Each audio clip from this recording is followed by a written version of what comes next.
Hello, everybody. This is Rich, and you are watching one of the Virtuacon on-air panels. Now, what is Virtuacon? This is the last day, so you better hurry up. You've just about missed out on all the awesome that it is. RPG Geek hosts this once a year, and it's the best 3 days in virtual gaming. As part of Virtuacon, we kind of make it feel like one of those live fleshy cons, like a Gen Con or an Origins or PAX. We have panels. And this panel, we have a couple people on to talk about the worlds of childhood. Now, the write-up that we have for this is that role-playing in childlike worlds can range from fairy tales to farce to dark fantasy. We'll discuss how to play children in RPGs, as well as how to bring all of those varied realms of the childish imagination to life. I have two special guests with me today. The first, when she's not busy producing fine RPGs for Pelgrane Press, Kat Tobin runs LARPs and story games. How are you doing, Kat? Very well, thanks, Rich. Thanks for having me. Excellent. And then the man behind Ginger Goat Press, who also has a very excellent podcast called Tell Me Another, Josh Jordan. How are you, Josh? I'm doing well. Thanks for asking. Cool. Okay. And, of course, as I said, I'm Rich. Now, we submitted, and by we I mean me, asked for questions through Google Plus and also through RPG Geek, and we have a number of questions ahead of time. However, if you're watching this live, you're in luck. You can ask questions too. The Q&A feature is turned on, so if you've got some questions that you'd like to ask our experts here, feel free to chime in. I'll do everything I can to prioritize those questions, move them up the list of what we have. That said, let's go ahead and kick it off with a question here from Marshall Miller, who's Mies19 on RPG Geek. He asked, are games that aim at producing an atmosphere of childlike whimsy only really playable by adults? I think kids might not know what whimsy means, but I bet that they could still enjoy a game because, I don't know, I think anybody could play a game because it's not like there would be anything inappropriate there, but if he's asking, is there such a thing as nostalgia when you're a kid, I guess maybe not then. Yeah, I think that they're playable both by adults and by children, but I think that maybe adults might enjoy them slightly more. Again, kind of like what Josh said, I think children don't quite understand why that would be a fantastically fun thing to play, whereas for adults that nostalgia is just so comforting and so enjoyable.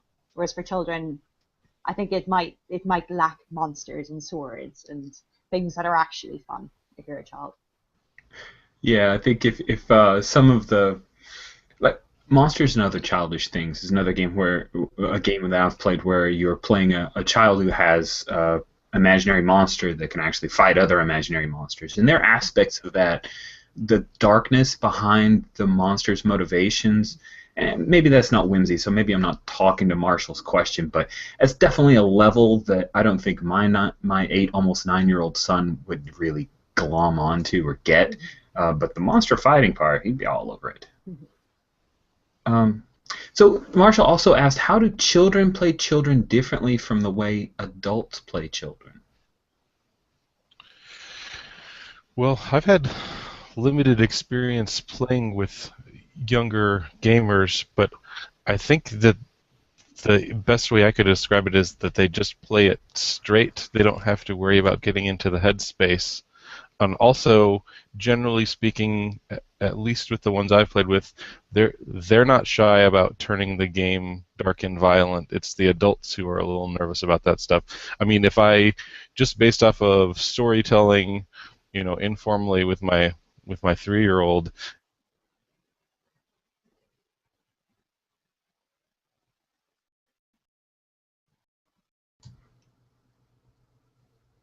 We may have had a little bit All of a... about. Oh.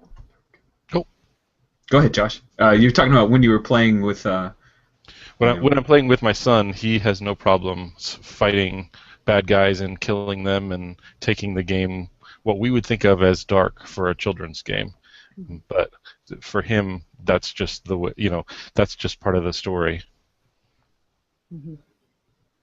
Yeah, I definitely think children have a lot fewer scruples about just making the game how they want it to be, whereas an adult, we have a lot more concerns about the other players, about whether things are getting too serious or too dark, whereas children are like, this would be great, let's do this.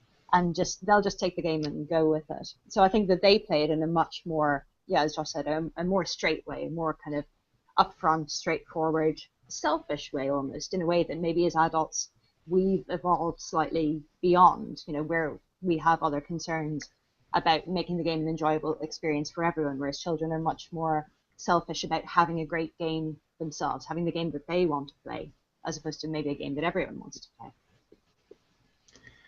So I have a different kind of approach, and this is a stretch, and we'll get into this later. I played Dogs on the Vineyard once at Gen Con, early games on demand. Adam Dre ran a fantastic game of it.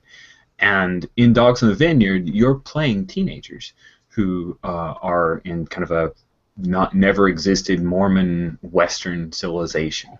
And I'm old dude, and there are two guys who come and sit in, and they're both like 15, 16 years old. So they're like locked in. They are the watchdogs, and they were so crazy violent and immediately jumping to conclusions. And I'm like, for real? Like, this is what we're going to do, is drag that guy into the street? We're not going to talk to anybody? And I'm thinking, you're not playing teenagers right.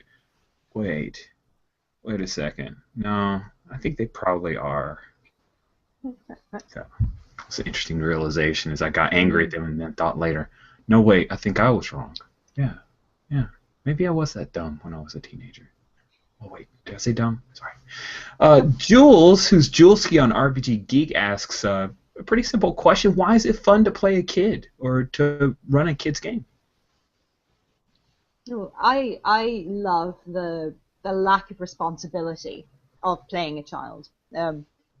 Like I said earlier, children don't have the same concerns as we do. They don't have the same, like, with everything that we do, we come into with baggage. We're burdened down by society, by whatever problems we've got going on at home. Whereas children don't have that. They wake up and every day is a brand new day, and they can do whatever they want to. They have complete freedom to just run the world the way they want it to be, and the only thing really limiting them is adults. And I love playing a child because I love that sense of spontaneity and pure expression, pure creativity, and just pure freedom to do whatever you want to do without the restraints of normal society. I would agree with that. I would also say that on a story level, it's nice to play a game where the stakes can be very different and feel just as serious. So, for example, rather than saving the world or dying, it could be saving your house or being embarrassed, and those are high stakes for a game when you're a kid. But we don't usually play to those, to that kind of a happy ending or a sad ending when we're not playing as child characters. So for me, it's fun to, kind of lower the scale, but still make it feel emotionally as serious. That's neat. I think the stakes idea is really spot on, Josh. I like a lot of times playing kids because it's an interesting thought experiment, almost like if my life went along this weird trajectory, what would it end up like? Kind of a do-over type idea. That bit of, I guess I wouldn't call it wish fulfillment, but that's another aspect I like about playing children who haven't kind of been set in, and there are a lot more options and possibilities for them. Yeah, definitely. Go on, Kat. Yes. I'm sorry. No, I was just going to say, and going back to what Josh said as well about the stakes, I think that's why something like Monster Hearts, where you're playing teenage characters, works so well, because when you're in high school in particular, the stakes for life are so different compared to what they are as an adult. And like Josh was saying about taking the story maybe from embarrassment, I mean, social embarrassment is worse than death if you're a teenager. So yeah, so it's really interesting to play within that space and just have different have different scales for where the story can go and how serious it can be without anyone actually dying. And to reinforce what Kat was saying, it's going to sound like I'm saying the opposite. I actually agree with you that it's fun to play and have a sense of freedom, and it's like every day is a new day, and you get to be kind of adventurous and exploring and selfish in a way. Mm-hmm. But from a kid's perspective, I think they feel like adults have all the freedom, and wouldn't it be great to be an adult? So they don't necessarily see the kinds of freedom that they have because they're not setting the boundaries that they're playing in, but the play that they're doing within those boundaries is a lot more free. So it's fun for me on a character level, just like you were saying, Kat, to explore that and kind of do it with wild abandon and know that those boundaries, unless you're in some sort of terrible situation as a child, those boundaries are provided for you. Yeah. Yeah, it's almost like a secure space, isn't it, to fully explore. Yeah. What are some of the quintessential aspects of a kid's experience that you like to highlight?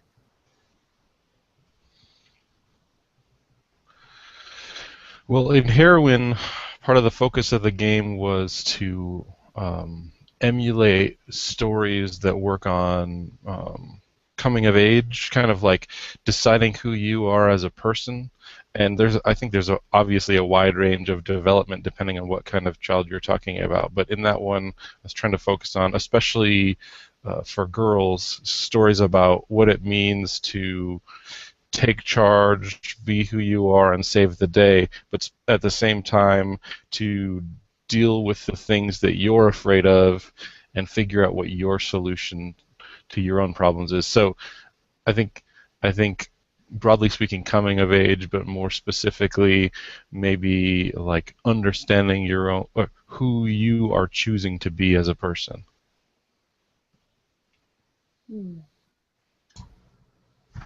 Yeah, I always come back to the lack of pressure or responsibility. When I think back on my own childhood, I was just so purely happy all the time. I was really lucky to have a really great childhood, and I had no responsibilities. All I had to do was be back at the house at a particular time for my dinner, and then apart from that, the day was my own to do whatever I wanted to do. I didn't, yeah, and that's something that I really like to kind of highlight in games about playing children. That experience of, again, freedom, just freedom from pressure, freedom from the responsibilities that are inherent with being an adult. And I love that. And there's kind of a sense of exploration. It's like you're getting to discover new things all the time, and it's really, I mean, of course it's a big deal when I meet a new person now, but when you meet the new neighbor, or when you are in a different class, all of a sudden it's like, oh, my whole world is changing. I get to kind of explore it, and there's a different sense of excitement in some of those things. Yeah, definitely. Where I grew up was it was quite a rural surrounding, so it was just, my house was entirely surrounded by fields and farms, and there were kind of hedgerows between them, and I used to love just like literally exploring a new field, which sounds ridiculous even as I'm saying it as an adult, was literally a whole other world of magic for me at the time, and it's just, and you get so jaded, I think, as an adult. The more experiences you have, the more these experiences stop being special and exciting and so full of potential. And yeah, going back to that sense of everything being new and exciting and shiny and wonderful, is a fantastic thing to be able to do in a game. A recent popular game at my house is with my son looking at rocks and deciding what they look like, and kind of grouping them and piling them. I mean, he's 3.5, but he's like I'm having just as much fun as he is. He's like, oh, okay, first today we're going to get all of the orange ones and put them over here. And then he's like, oh, today we're going to make a castle out of all of the big ones. It's like, okay, awesome.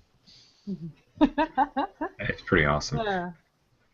For me, one of the aspects that I explore, unfortunately, is like a flip side of all the awesome stuff you guys are talking about, but it's school. Maybe it's because I was raised by two teachers, so a significant amount of my childhood experience was in and around school, like in teachers' lounges, in class from the moment that my dad drove me to school to whatever sport that I went out to play. So there was a lot of school and the pressure of that structure and the forced relationships that happen. You would never have you would not give any time of day to half of the people that you were forced to be around in your homeroom or in your science class. And that experience and how, and this moves more into like the high school realm, but like you talked about earlier, Josh, that social anxiety and the making of friends and how important wearing the right clothes can be, or a particular insult or the note that was caught by the teacher, those things and that's one of the things about Monster Hearts that sometimes frustrates me is that, it's a game where you build a homeroom and it's supposed to take place like around and around a school. And almost every game of Monster Hearts I play, it's like lip service to school. Let's run off to the woods and do our crazy supernatural crazy powers and have the sex. That's every Monster Hearts game I've ever participated in. It's like, how quickly can we get out of class? Let's all hand wave it. No one cares. And then move right along. So that's just a big part of being a kid. I mean, it takes up how much of your day? A lot of your day. Every 5 days a week is school. So it's just something that I think is part and parcel of playing a kid. Definitely. I guess I killed conversation with that one. I'll try to make it more open-ended. All right. Note to self. Moderator. I think it's, go ahead. Sorry, I was just going to say, I think certainly my experience of playing Monster Hearts is exactly as you've just described. It is kind of lip service to school and kind of going, now let's go and explore all of our, our crazy supernatural moves. But I think certainly for me, school was quite dull. I mean, you're talking about 8 hours a day, 5 days a week, and I only remember like little snippets here and there. So I think the homeroom aspect of it is interesting. We don't really have homerooms in the same way, I think, in Ireland and in the UK, but I have a sense of what that's like, and I think that would be quite a different experience if you have a kind of a place where everyone goes between classes. That's kind of my understanding of what it is, and that I think is a fascinating area to play in, and it's interesting that Monster Hearts doesn't come back to that more. So, yeah, it does, and I don't know of any games that really do, Mm. And that's part of Harry Potter, I think that it's a big, well, maybe not big, maybe big's overstating it, but it's definitely a facet of the Harry Potter novels. Yeah, the definitely. things that take place during classes, in between classes. So I think it's maybe an opportunity. Josh, make a game for us for that, if you don't mind. You just put that on your list. Yeah, I'll work on that. It'll be third or fourth on the list, but I'll work on it. Okay. Kat, if you've got time amongst all the the horror and the the horror and murder investigation stuff, you just do some kind of school game for me. Interesting. Yeah. Again, I'll add it to the list, but it's a bit further down, I think. Dang it, you people on your lists. Okay. I know. We have a question from the audience. This is from Dave Bernazzani, who happens to be a fantastic trivia player. The guy is really smart. He knows a lot about geek trivia. Hi, Dave. Hi, Dave.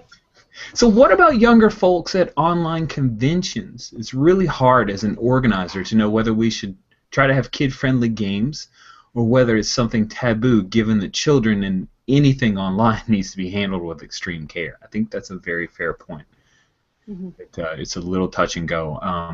To speak from my personal experience, there was I'm part of Indie Plus, and Indie Plus once a month does a game night, Pound Game Night, where we have games at the bar, which of course immediately sounds kid friendly, where it's pickup games that happen over Hangout, and then we have a panel similar to this that I moderate.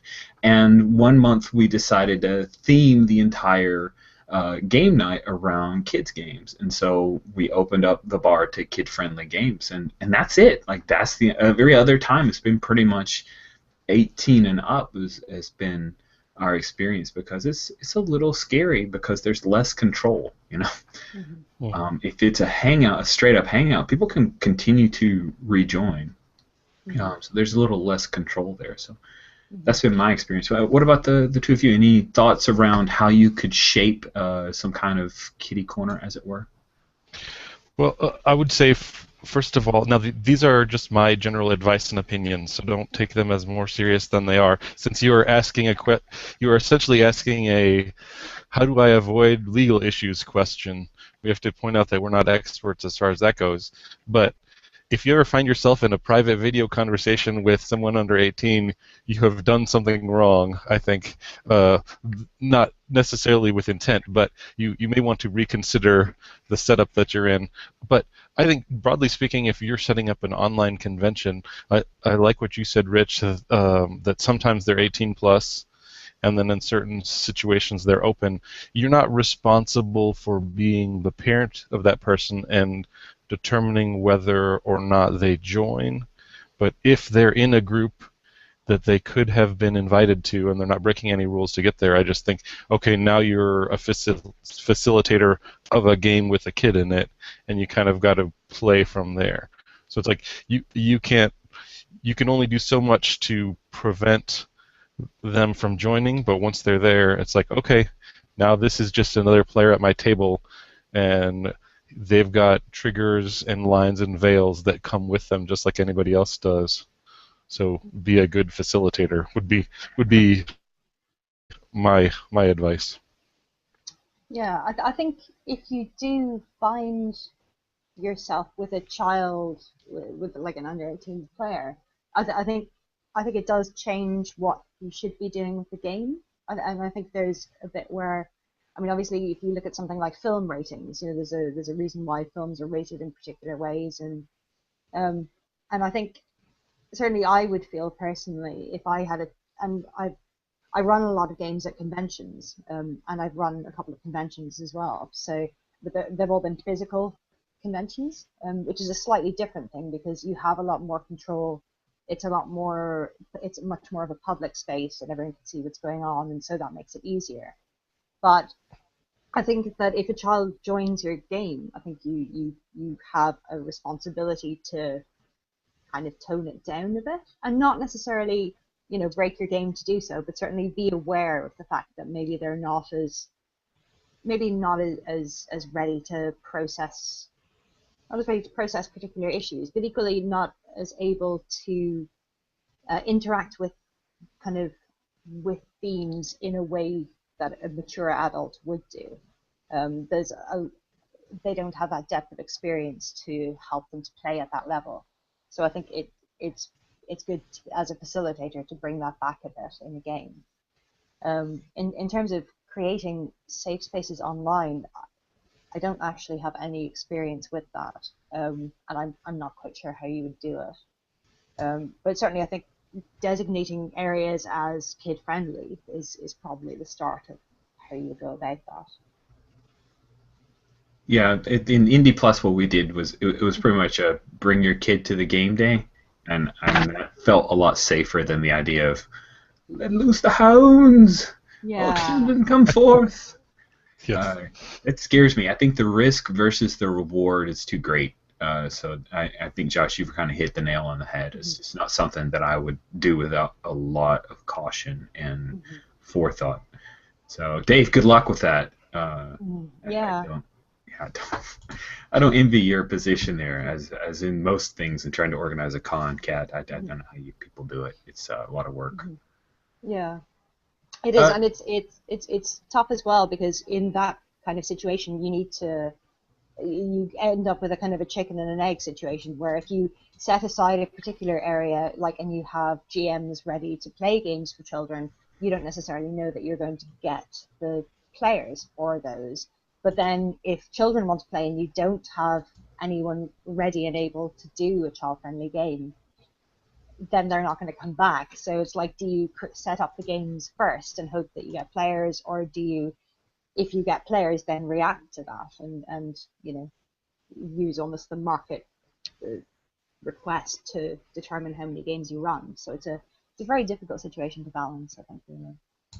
And I will say that if you are in charge of a convention, I have some nonprofit experience, not running a convention experience. So this is, again, my expertise is sideways to the issue at hand. But in nonprofits, if you are setting up a spot for children, you can be held responsible if you have not done some sort of background check on the volunteers. So I don't know that anyone would sue a convention for not background checking the volunteers in the kids area, but that sounds like the sort of thing that you should at least think about, because you're essentially making that person a caregiver on some level. And depending on, you know, if it's one big convention hall and everybody's in the same room, you know, the concern is maybe lessened. Or if you require that the parents are there too, that would maybe be a help. But so I'm not saying I have an answer. I'm just saying, good luck. You have to think about these things, because you don't want them to. You don't want anything to happen that you could have prevented. Yeah. Thanks, Josh. I think definitely in that situation, prevention is much better than the alternative. You know. So let's jump ahead and talk a little bit more literary. Julski on RPGNet asked, "What are some good fiction that you can use as inspiration for a kids game?" I think it's going to be pretty telling which books we pick, because the first thing that comes to my mind is Lord of the Flies. Is that bad? I think that's. Oh bad, my goodness! Yeah, I don't know that I would like to play that game. That's where every game ends up. No. What's some good fiction for kids games for? Well, I have lots of opinions on this, but Kat, would you like to go first? Yeah, I'm happy to. Something that I would love to see a game of is, I don't know if you're familiar with Enid Blyton, but she wrote a series of books called The Magic Faraway Tree, and the setup was that there was this giant tree in these children's backyard, basically, and at the top there was like a cloud-like world that changed every week. So you could climb up the tree, and the tree was so big that different creatures lived in it partway up. So I think there was a squirrel and like a moon-faced man and an elf, and they all lived at various points along the tree. So they would, like, the children would climb the tree and, you know, pick up these friends along the way, and then they'd get to the top of the tree and there'd be a new land there. I think it was every week it cycled through, but these were always just the most fantastic fantasy worlds that, you know, that I've ever come across. You know, there was a land of circuses and a land of, you know, magic animals, and any kind of land you can imagine would cycle through the top of this tree. But you had to be sure to get down from the land before it cycled through, because otherwise you could get trapped in that land, and that was a terrible thing, because it was really hard to find your way back down to the tree to get back to your own world. So that's absolutely the kind of the books that I would most love to see as a game. I think that would be a fantastic role-playing game. So. Well, that sounds really awesome. The ones that I have already stolen from, maybe that's a good way for me to say, because I love reading. I'm an English teacher, so surprise, surprise, I have opinions on this, and I could go on a whole side rant of go look in your bookstore. There used to be one kids section, now there's a kids section, a young reader section, and a young adult section, which is probably broken down to include a young adult paranormal romance section. Which just the fact that exists tells you that we are in a great time for at least the creation of young adult literature, and no doubt 20 years from now many of those books will have disappeared off of everyone's shelves because they were just part of a fad, but at least some of them are really good. But the ones that I have already stolen from for heroin, it's definitely the movie Labyrinth, and the movie The Wizard of Oz, but definitely I think all of the Oz books and the Chronicles of Narnia books and Alice in Wonderland, and then to a certain extent some of Terry Pratchett's Discworld books, especially the young adult ones about Tiffany Aching. Those are all ones that I have already stolen from, and I would encourage other people to do the same because there are coming-of-age stories hiding in there, and there's also kind of a journey to a magical world built in. So those are some of the specifics, that kind of games that I like. Sorry, Kat, what were you going to say? Oh, I was just jumping in on that. I think that the Gareth Nix, L'Oreal Sabriel, I can't remember what that collection is called, but I think that's a fantastic. That's the Abhorsen trilogy. The Abhorsen trilogy. That's the love one. that. Yeah, I think that would be a great world again to set books in. And I wondered, actually, when I saw Heroin, I thought that was something that could work really, really well for that kind of book as well. I love those books too. Yes. Yeah. Yes. The audiobooks are narrated by Tim Curry. You should check it out. It's incredible. Man, his voice for the disreputable dog is just off the chain. I was gonna say Chronicles of Narnia, so you took that one. Okay. That's okay. I just want to note that. So I would say, Bone, I think would be a fantastic inspiration for something childlike. It's a neat fantasy setting, and I like all the places that it can go, and of course it's on one level, a cartoon. On another level, it's an epic quest. So if you haven't read Bone, you should totally check it out. It's Scholastic Award winner, so that means it's good, right? Everything that's won a Scholastic Award, it's good. I'll just tell myself that. My son is reading the Magic Treehouse books, and they're a little on the simplistic side because they're written for his age range, but it's a pretty neat setup. You've got Morgana Le Fay, who is assisting some children in a treehouse that takes them to different lands and different time periods, and they kind of do the whole sliders thing of fixing stuff that went wrong. So it's a pretty cool idea. It reminds me of your giant tree series, which I'm going to ask you to message me later so I can look that up. Yeah. I would definitely recommend it. They're fantastic books. Yeah. Cool. And then, Josh, we'll kind of skip. Todd Zurcher asked, what's your favorite children's book or show that you'd like to see made into an RPG, and would you make that after you make Rich's school game? Oh, wait, I added that part. But what favorite children's book or show would you like to see made into an RPG, and what kind of system would you have? I was just thinking about that. I think that there is room for a game kind of in the category of Encyclopedia Brown, Nancy Drew, Hardy Boys, where it's like a young detectives team. But I don't. Now, if I were to play it, I would of course try to make some new system. But I'm sure you could do some kind of a gumshoe hack, or even like an inspector's hack, or at least as your starting point to figure out, because those are some detective games that already work, that you can kind of figure out how to play with. But I think that such a game should exist because it would hit my nostalgia buttons, but also it's a group of player characters and they are solving a mystery, which is an entire genre of games, so I think players would know what to do if they were in such a game. Yeah, they're actually work is currently ongoing. As far as I know, it's gone through the playtest point. Yeah, the bubble gum shoe, isn't that it? Bubble gum shoe, yeah, exactly. I was frantically googling. I know, Yeah, I was so I was cool. actually I was wondering how far it had gotten.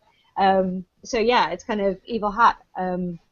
I think are working on it at the moment, and I think it's through the playtest period. But yeah, it's basically Veronica Mars crossed with Gumshoe, or the Veronica Mars Gumshoe system, which sounds exactly like what you're talking about, Josh. It's that kind of thing, that kind of teen investigator kind of maybe a team of people or maybe a solo investigator kind of with friends. Yeah, so it's definitely a work in progress at the moment. So Very cool. Very cool. Yeah. That's awesome. You know I'm plugged into the zeitgeist, so and the thing has already started being created. Yeah, exactly. So, yeah. So I can't remember when it's. I don't know when it's due out actually. I should really go Cool. and find out. But definitely on its way. I would love again. I would love to see the Magic Faraway Tree as an RPG. But I'm not sure what kind of system you would use for it. I think it would probably be quite system light, quite an indie, more like an indie feel game because it would be so improvised rather than kind of system driven, I think. So yeah, that would be my top pick. I wouldn't say the recent thing that I didn't really watch on the CW, but the original Tomorrow People TV show from the BBC. I always liked that, and the idea of kids with supernatural powers. It's kind of neat for me. I know that it's kind of been done, but something specifically Tomorrow People would be nostalgic for me, I think. And I know my wife would freak out and play the crap out of it. So any game that my wife will immediately go play is always it's always a good game. Yeah. Yeah. I think something like Erie, Indiana, as well, might be quite an interesting setup for a game. I'm not sure. I wonder if that would be more of a horror style game than an investigative game, but that kind of sense of being in a town where weird things happen. I think maybe as a teenager. I wonder how you'd mechanize Goosebumps. That would be interesting. Yeah. Light horror without any gore whatsoever, just spooky. Yeah. Just kind of creepy psychological horror almost. Yeah. Which my works son. Oh, go ahead, Josh. I was going to say, a creepy psychological horror works very, like, that's its own subgenre of role-playing games, so there's definitely room for more of that. Yeah. There's a lot of scope out there for that. Yeah, I thought running Dread House, which is Emily Carr Boss took Dread and made it into a little bit more of a board game and tried to couch it towards kids. And I ran it for my son when he was, I want to say 6. And there was a moment where he went into a room and he heard the sound of nails scratching along the backboard of a bed, and the game was over. Done. That was it. He left the table. So it's like, how do you do the Goosebumps? A little bit of creepy, but relax the tension. You know. Yeah. There's definitely a pressure point. You can only go so far there, at least in my household. Yeah. Dave wanted to throw Dave Bernazzani, excellent trivia player. So he still loves the Choose Your Own Adventure books. I think they do still make them. I'm pretty sure there was like some Lone Wolf Adventure that went by on Kickstarter just recently. So that's pretty cool. Choose Your Own Adventure would be a cool thing to create for kids, especially if I still remember when I had the Redbox basic set and I went through on the adventure that's in the second half all by myself on my floor in my bedroom, and that was the first dungeon crawl I ever did. Was flipping through the pages and rolling my little crayoned in die. That's right, Andrea. You take a crayon, the classic stuff. You take a crayon, you make your own colors in the dice. That's how it goes. Or game science dice. That's how it works. So yeah, there's me. Sorry, I went off on a tangent. Let's move on to some pretty deeper questions that McGay Baker asked. What's a child? If I play a 14-year-old, that's playing a child in certain settings, but playing an adult in others, like anything set before 1750. Are we really talking about playing and portraying innocence or wonder or naivete? Is the coming-of-age story so deeply resonant that we never tire of it? So let's that's 3 questions in one. Yeah. Let's peel it back and talk about what's a child. I think that's a really interesting question. I think That is an interesting question, and we could. I think it depends on. Oh, I don't want to fall down this philosophical well. I approach it in terms of their developmental ability for me. So there's some buffer there. Like there are observable categories of what a 12 to 14-year-old can do versus what a 3 to 5-year-old can do, and there's range for any individual, but there's clearly some differences in brain development. But at the same time, I recognize that saying 12 and under versus 18 and under are kind of arbitrary terms. So that's a fair question. I think of it more specifically in the like, okay, what should my player character be able to do at this age? And I'm not necessarily attached to the label or not. But it is interesting to think about playing a game where I'm 14 and married and am considered legally an adult in the society that I'm in. That I don't. That game would make me uncomfortable, but it would be an interesting space to explore. I don't know. Does that make sense? Yeah, it does. It does. Okay. But to me, I think it's an interesting philosophical question. When it comes to play, like there's only so much I can put my head into somebody else's mind space and culture and the like. And I feel that smacks a little bit of a lot of simulationism that I'm not good at because it takes research and effort and thinking. So generally, I do my best to play through what I have as touchstones for the coming of age experience or playing like a child. So I totally get that a 14-year-old can be married and pregnant with a child 200 years ago. But that's so out of my realm of experience that it's just like facts on a page to me. I don't know how to kind of put myself in that headspace. And it's not interesting enough to me to put forth that effort. That's just my personal bent. Because that would suck. Yeah. Their whole lives sucked. They worked like 20 hours a day. That sucks. Yeah, I think definitely when I talk about a child in the context of this conversation, I specifically mean somebody who's probably 12 or younger in a modern day westernized, because you have to kind of specify that as well, westernized setting. I mean, even if you look at like the 21st century, there are still what we would consider children who are full-time employed, probably working more hours than any of us do in Asia and in Africa. And it's so I think for me, um, my idea of what a child is comes necessarily kind of bundled up with the idea of a contemporary Western child who doesn't have the pressures of employment on them. So I think that certainly that's what I'm defining when I define a child in terms of playing a child.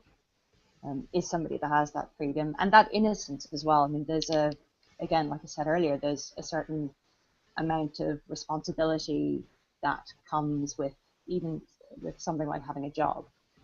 Like a social obligation is I think a big maturing factor and a big aging factor. And I think that, and I just like to clarify, I'm not speaking in any sort of professional or expert way on this, but I think that changes a child considerably to the extent that I'm not sure that that a child like that would be what I'm talking about when I'm talking about a child. Mm-hmm. So yeah, so I think that's a fantastic question. Certainly for me, a child, like I said, is necessarily free of those obligations. So there may be room for games about those other kinds, but I kind of would agree with what you two said, where it's like, okay, so what is my reward? Like, how much work am I having to do to play a story, and what is my reward as a player for playing playing a character who has such a, from my perspective, sad life? Yes. Sorry, it was kind of a downer answer, and I wasn't trying to shut anybody down, but that's when I think of like frontier times in America, just can't even imagine much of a childlike mindset. Maybe there's some books that I could read that would turn me around on that, but it's really out of my depth. So McGay's later question is the coming of age story so deeply resonant that we never tire of it. I think that's an interesting thing to explore. Is that what we're after, the coming of age story? Is that what you look for, Kat, when you're playing a child? I'm not sure that it necessarily is. I think certainly I like to experience playing a child and having some kind of changing experience or transformative experience, but I don't know that it's necessarily, I would necessarily describe it as significant or as big as a coming of age story. I think, I'm quite content to play a child that has an adventure and is maybe a little bit different at the end, but has not necessarily come of age as a result of that, if that makes sense. I think that's, although I think, something like Heroine, that kind of story where the adventure is so big that you do end up effectively growing up a lot as a result of it, I think is also a fantastic play experience. And it's a wonderful area to play. And I don't think that people will ever get tired of it, because it is that, again, it's a big nostalgic thing for, lost youth, but being able to connect with that youth from an adult perspective in the coming of age. I don't know if that makes any sense. Yeah, it sounds like you're saying both and. That might not be what you're typically looking for when you're playing a game as a child. Clearly, in movies and in games, there's plenty of room for a coming of age story. That's what gets me excited. But then, episodic stories get me excited too. That's just, I haven't happened to write one of those, but I sure like to play those too. Yeah, absolutely. Yeah, and that's exactly what I'm saying. Is I think there's definitely room for both. And I mean, even in something like Heroine, you have to remember that we grow up kind of in waves and in stages. So, like, even if you have kind of this big realization that I don't need to worry about the bully in my hometown because I'm the princess of this magic universe that I visit sometime. Not to be too flippant, but that is one realization you could have after a few heroin sessions. You still, okay, so that is one important problem you've solved and one piece of confidence that you've built in yourself, but you still have 6 more years of of school. So you'll have a few more realizations, so you can come back to it again. So I think it's all games about childhood at least have the possibility of being episodic, as well as even the ones that are purporting to be kind of epic and grand in scale. Yeah, I think so. All right, so we'll kind of move along to the next question from McGay, which is, does the age of the player portraying a child matter? Is a 60-year-old playing a 20-year-old different from a 40-year-old doing the same? Seems like it'd be different. It's certainly different from a 10-year-old playing a 20-year-old grown-up. I'm sure it is, but I would say it also varies a lot from the individual too. I mean, I play teenagers in my 30s different than I would in my 20s, but I think it's probably closer than the way Kat might play a teenager at any age. So I'm sure there are generalizations we could, and that would be interesting, but also I think there's probably more variation from one person to the other because of the circumstances that you remember, because my teenage years are the same no matter what my age is. How I feel about them might change, but the kind of like you were talking about, Rich, the touchstones that I'm drawing from are the same. Like the bad stuff that happened to me in junior high will always be the same. So I'm pulling from those things no matter how old I am. Yeah, I think so. And I think for anyone at any age, role-playing is the sum of their experiences to that point, and how they play a character, even taking age out of it, how you play a character the same age at different ages will vary, because you have different life experiences. There are different aspects of it that you want to highlight more. And so while you're, as Josh said, while your teen experiences remain unchanged, how you feel about those and what you're interested in focusing on and playing through and looking at through the lens of your roleplay experience will change and evolve over the course of your life. So yeah, so I think there are fundamental differences between how, again, and saying exactly the same thing as Josh has said, like the way I would play a teen character now in my 30s is very different to how I would have played it in my 20s as well. It's just the things that I'm interested in exploring from that time period and from that kind of character's life are just very different now. And I expect the same will be true when I'm in my 40s and 50s and so on. I think just your priorities change and your interests change. So what you want to look at is different. Cool. I'm going to move on to a question from Intrepid Eddie on RPG Geek, or Eddie. And when I tried to read his acronym there, the Intrepid Eddie, my brain thought Intrepid or something, but I went back and realized no, it's Eddie, and he's intrepid. So Eddie asks, so imagination, innocence, and fluffy, cuddly, super happy fun are what most people think when a childlike world game is mentioned. What about the lack of developed morals and only a very simplistic concept of right and wrong? Does this ever enter into your design or planning process?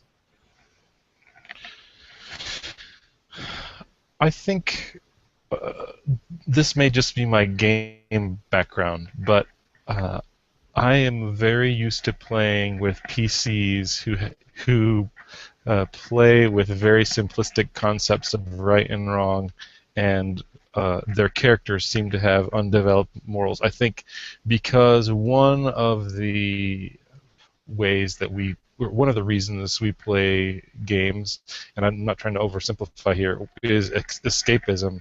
Since I grew up playing D&D and trad games, the idea of just doing whatever impulse comes to your mind was pretty normal, I think, for the first 5 or 10 years of gaming. So there's a shopkeeper who insults you, you murder him. That I'm not saying I condone that in the story, but I'm saying that is what I grew up experiencing. So that's a good question, but I think I just am automatically used to sort of flipping that switch in my head and playing that way, where I just am impulsive, or I decide that the world is about me, and I play from that. Yeah, I think that's a really good question. It's I sometimes find it difficult to play a character that has such a strongly underdeveloped moral compass, basically. And like you said, like for children, the world is a much more simple place. There are good people and bad people. They don't recognize that I know of. They don't recognize shades of grey. They don't recognize people doing bad things but being good people, or good people doing bad things. It's it's all black and white. If they're nice to you, you don't kill them. If they're not, you do. That's kind of how it goes. And I find that quite challenging to play that kind of level of it. But equally, I think that's it's a fascinating way to play if it's not something that you're used to. And it can be that you can effectively play a game that looks at children in purely that way as a result.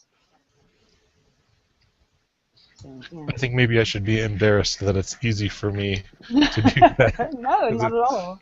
It's like, Yeah, I think it probably shows that you're a better developed person if you can do that and yet have a kind of a strong. I've grown farther Yeah, just to exactly. get it. Yeah, absolutely. You're past the murder hobo stage, is that what you're saying? I, I've found just talking about that mindset of the lack of developed morals rather interesting, and watching my son at the age of 7 and 8 uh, ran a basic D&D, like a swords and wizardry game for him and mommy, just a two-player game. And then there was a point where I was kind of play testing this chase set of chase rules from Atomic Highway, and I just I had some Hot Wheels cars, and I said let's roll through this, and then he made up characters, and so we had that. In those two instances, um, the the line between we're in a fight, hey let's be friends, was not that far apart. He would beat the crap out of a few people and then say, all right, you want to team up? And it was really odd. Like, didn't you kill like two of his friends and now you want to team up? Didn't you just throw a grenade in his buddy's car and it blew up and now you want to like team up and go riding? Like, that blew my mind. I don't know if that was just him, but it seems like that. If you remember, boys are pretty rough and tumble, and they'll be in a moment. Like, I'll hear him playing a game online. He's like, "I hate you.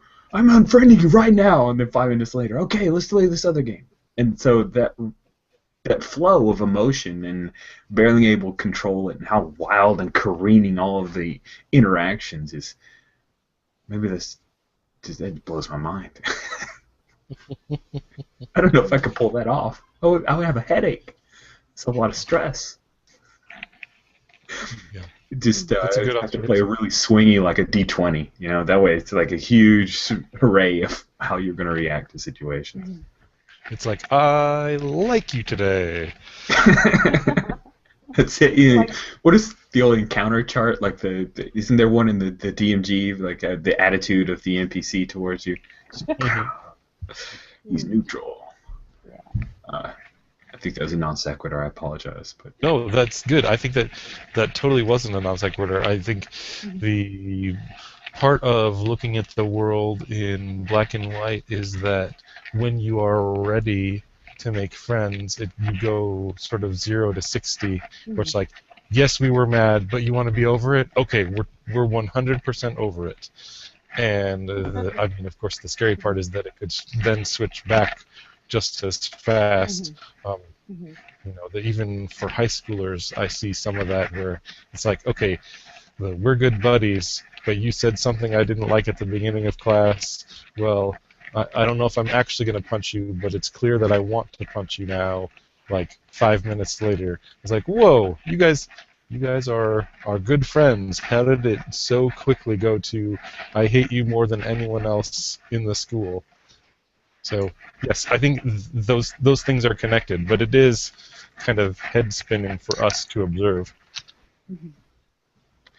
Yeah, it's the one aspect of Darkest Self and Monster Hearts that I think is painful to read, because I'm like, really, you would be that crazy? But I think it might be closer to accurate than we want to admit. You really do just go that overboard sometimes when you got all those hormones and don't know how to necessarily deal with things and a weird moral compass. So interesting. Yeah, I actually played Monster Hearts last night, and we ended up having a party, or we went to a party being thrown by one of the cheerleaders, and one of the characters just like stripped off completely naked and got into the pool. And I was like, "What are you doing? That's insane." And then I thought back, and I was like, "No, actually, I know people, or I knew people in secondary school who probably would have done that. Yeah, actually, that's entirely how teenagers are. They are that extreme and in their attention seeking. If they want attention, they'll just go all out to get it. In a way that you forget how extreme everything used to be and how charged and significant everything used to be when all you had was school and your social life. That was your world, and so all of these things become like hyper ramped up. Cool. Well, we have come up to the end of the hour. Really appreciate the two of you giving me some time and being part of Virtuacon. So, Kat, again, Pelgrane Press is where most people can find your work. Is there anything else? Absolutely. I also run a kind of a community organisation called the Game Kitchen in London, which talks about kind of Nordic LARP, indie games, story games. We meet up once a month. So, and I go along to London Indie Meet as well quite often and play and run games there. Very cool. And then, Josh, tell me another podcast. How can someone, if they want to hear more of you talking to TellMeAnother.net or on iTunes or your other podcatcher of choice. So we talk about all kinds of storytelling, and really it's an interview show where we try to get people who are storytellers from other areas, like a preacher or a comedian, so we can steal advice for our games and for our writing, because I think they use techniques just naturally that they've been trained to that we could totally be stealing. Neat. And then Ginger Goat Press. Oh, sorry. Sorry. What were you saying, Yes. Josh? I was just going to say, and Ginger Goat Press is where you can find my games. You can find them on Drive-Thru RPG or Indie Press Revolution, or you could try to hunt down my Blogspot blog, but you're welcome to just go straight to the store. Hey. Cool. All right. Well, thanks again to both of you. And again, Virtuacon's not quite over. There are some panels and games left, so head to rpggeek.com or follow Virtuacon on Google+. You can find out more. Thanks for watching this, and we hope that you've enjoyed it. Have a good rest of your day.